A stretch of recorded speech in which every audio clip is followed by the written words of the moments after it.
It's Good Fight World. Fresh off the motherfucking plantation. Steel Mills Boxing, checking back in with y'all. Just dropped a homie off. My young boy. Shout out my Philly niggas. But I was thinking about something today and I wanted to run it by y'all. Was Luis Ortiz really the boogeyman of the division? I want to get into that. Luis Ortiz is dope. Dude is hella dope. He's really technically sound. Big brolic motherfucker, solid power. Cuban school. But was he really the boogeyman of the division? Or was that narrative set just to, enhance Wilder's mystique and resume? How are you? I don't think it's possible to be the boogeyman of a division that you were never, a champion in. You never held a strap, and you never, beat a solid, credible opponent ever. Don't get me wrong, the dude is dope. Ortiz is dope. He was one of my favorites to watch at a point in time, man. That, before Joshua, dude is nice. Don't get it fucked up. However, I don't think it's plausible to say he was a legit boogeyman in the division just because nobody wanted to fight him. Joshua sent him a bag, and he didn't. He wanted to fade with Wilder again because he thought he could. He knew he could beat Wilder again, and that's understandable. Everybody want get back. You get crashed, you want that get back. I ain't mad at that. And it would have been, shit, all right, cool. Let me go knock this nigga Wilder the fuck out, and then I can go holler at Joshua and unify. So I get it. I get it, because I think he still won't work with Joshua as well. But he just, I was beating him, not, convincingly. I was clearly dominating. This is, Ortiz's mindset. I was clearly dominating that man outside of the round with the knockdowns. I was dominating that nigga. I gassed out and he got me. So I want an opportunity to go finish the job. So it's understandable why he took the fight with Wilder as opposed to going and getting the fight with Anthony Joshua. It's understandable, but now look what happened in the second fight. He was dominating the second fight as well, man. He was dominating that second fight as well, man. He got caught. And I seen the frustration in his coach talking about it. Like, man, it's so frustrating, telling him to stay out of range of that fucking one punch. And he's doing good, half of the fight, and he gets just like that, it's over. So I think it's real disingenuous to call him the boogeyman of the division, only to enhance, Wilder's mystique in his resume. It's a solid, incredible win. Don't get it fucked up. Like, Luis Ortiz is really that, he's not who they say he is, but he's extremely credible. He's extremely credible. He's a valiant contender. Nobody can take that from him. But is he the boogeyman of the division? Nah, he's not. He was never that. He was never that. Dillian White would, classify that a lot more than King Kong would. Dillian White has an extensive resume of top 10 credible opponents that he's fought on a consistent basis. And why isn't he considered the boogeyman of the division? But Ortiz gets that. Ortiz's biggest win was Brian Jennings. Yeah, because I remember they was trying to really pump up Brian Jennings as the next American heavyweight champion. And he was doing, he was doing numbers. He was doing numbers. He was doing his thing, man. He was doing his road work, and came across Ortiz and got crashed. I was like, damn. We haven't heard from him since. All of that energy that they were putting into him, they just, we gonna put it into Wilder, except we're gonna take a different route with Wilder. We're not gonna put him in with the killers off the rip. We're gonna put that nigga in with 489 ranked fighters and shit, man. So yeah, I think it's bogus to sit there and call him the boogeyman of the division. I've had that argument with a multitude of people, and people are so strung up on the fact that he fought Wilder and handled him in the manner that he did, that he would just blow through all other contenders in the division. And I'm like, how? I think he can compete with all of them, most definitely. But blow through, fuck no. He's not blowing through a Dillian White, nor is he blowing through a Andy Ruiz. He's not blowing through them cats. He's not. I think he can beat them, but beating somebody and blowing them out of the water is two completely different things. Completely different things. It's just showing us a gap in skill. Like Pulev got blown out of the water. Dominic Brazil got blown out of the water.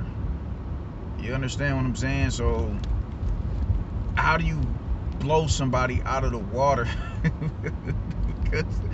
because they, you know, they fought one, you know, a heavyweight that's a one-trick pony.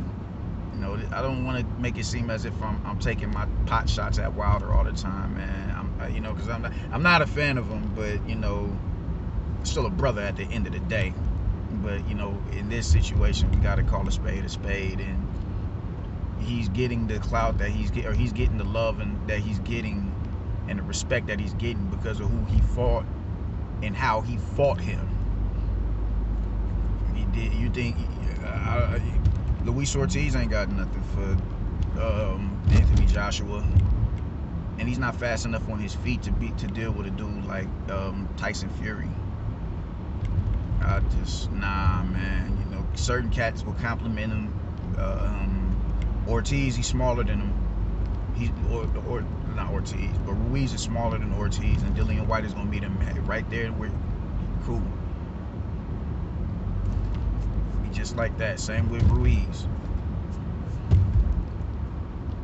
I don't think he'd be able to do anything with a Joseph Parker. I think Joseph Parker is a little bit more, you know, his counter punching and his speed. I think that gives him a lot more problems, and it's the range. The range. Joseph Parker can set the range. You know, fight at a good distance. And Luis Ortiz can as well, but I just think speed. I think speed when it comes to a cat like Joseph Parker, and would really be, you know, it'd be problematic for him. So it's either boogeyman or the division. Nah, man, we gotta put that. We gotta put that to rest. I've had that argument with way too many people. He the boogeyman of the division. Nobody want to fight him. That's bullshit because he's getting called out right now. I mean, people they're consistently calling him out. All them cats, all them top dogs are calling him out. Cool, yo, let's get it. Let's get into this. Come get this work.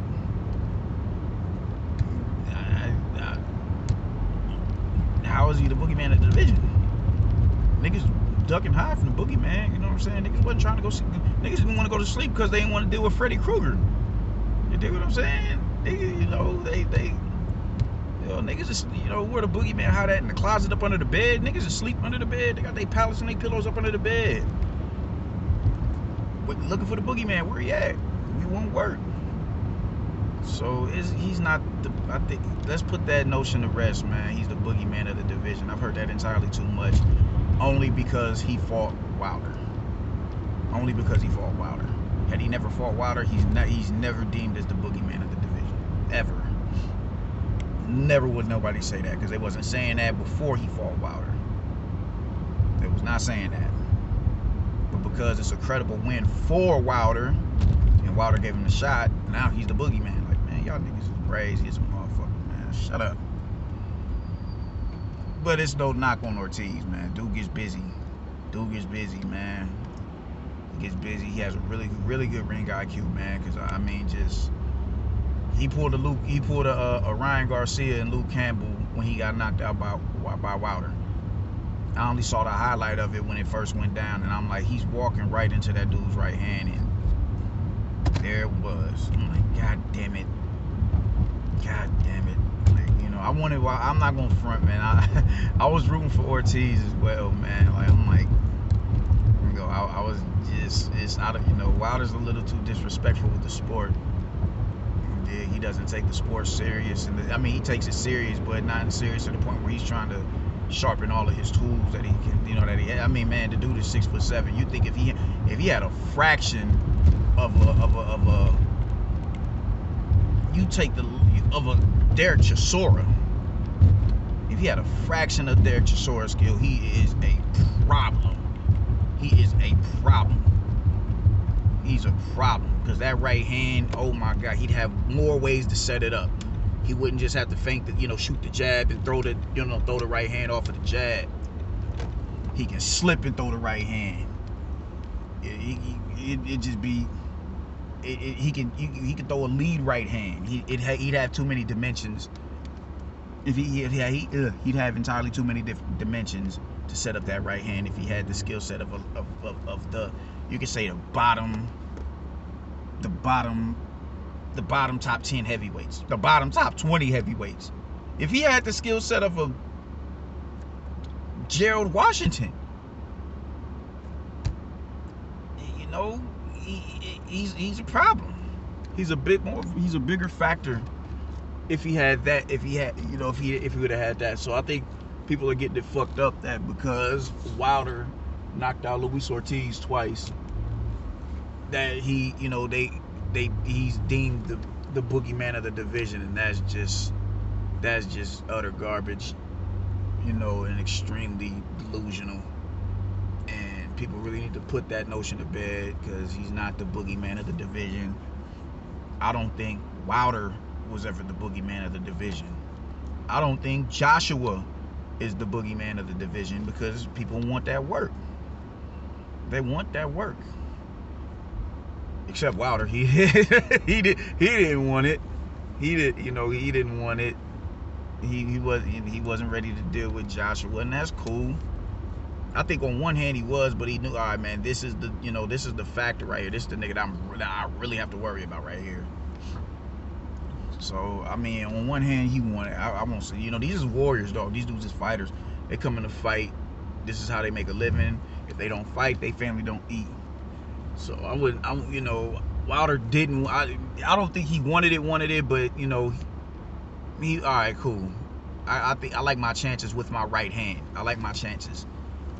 And with Wilder, all the stipulations surrounding Anthony Joshua, him being a robot, real robotic in his movement, I think he really liked his chances. He liked his chances off of that alone. But even still, the tools in Joshua's bag was, it was cause for pauses. So, yeah, man, I'm strolling into the daycare right now to pick up my daughter. So I wanted to tap in with y'all and